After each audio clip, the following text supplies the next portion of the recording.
tuer est un acte de méchanceté. Et frère, tuer, ça commence par l'embryon.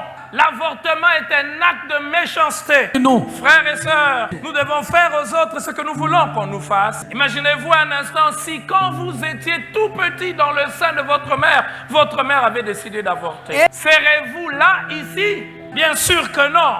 L'enfant qui est dans les seins des parents est innocent. Quelles que soient les circonstances dans lesquelles l'enfant se retrouvait dans le ventre. Est-ce ce qu'on appelle une grossesse indésirable? Oui, les hommes appellent ça indésirable. Vous l'avez peut-être désiré parce que tu es jeune homme, tu es jeune fille, tu habites chez tes parents. Le jeune homme habite chez ses parents. Mais vous êtes pris par la folie et vous couchez ensemble. Il y a un enfant. Ce n'est pas une grossesse indésirable. Vous l'avez désiré. L'acte sexuel, c'est un moyen aussi, non seulement de plaisir, mais de reproduction. Et quand on commence à voir l'acte sexuel, on doit se comporter comme des responsables. On doit assumer. Tuer un enfant, tuer un embryon, c'est un acte de méchanceté. C'est irresponsable que d'être dans le désordre sexuel, de tomber enceinte et de dire « j'ai la liberté de faire ce que je veux avec mon corps ». C'est irresponsable. Et même quand vous êtes dans le couple, oui, mais les grossesses se sont rapprochées. Moi, l'enfant, il est encore tout petit. Il a 6 mois. Frère, c'est un enfant. Vous ne devez pas ôter la vie. Et je vous assure, ceux qui tuent les embryons ne sont pas différents de Caïn.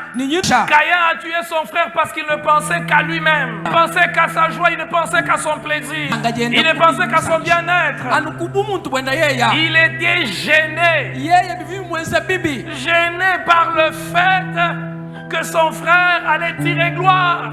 Oui, ceux qui avortent aussi ne pensent qu'à eux-mêmes. Je suis encore toute petite, j'ai 18 ans, 19 ans, je ne peux pas avoir un enfant, il va détruire ma vie. Il va détruire ta vie, mais qui t'a demandé d'aller jouer avec le feu? Il y en a aussi qui sont mariés, qui font avorter des jeunes filles. Frère, ce qu'un homme sème, il récolte cela. Non seulement que tu détruis la vie de cette jeune fille, tu as des moments d'intimité avec cette jeune fille alors que tu n'en as pas le droit. Tu as ta femme, tu peux faire avec elle tout ce que tu veux, mais tu prends une jeune fille, tu l'engrosses, tu l'avortes, tu l'engrosses, tu la fais avorter. C'est un acte de méchanceté. Et nous devons avoir le courage de le dire, frère, parce que l'une des choses que nous cherchons dans nos églises, la bénédiction. Mais Dieu ne bénit pas n'importe qui. La bénédiction de Dieu ne tombe pas dans la maison du méchant.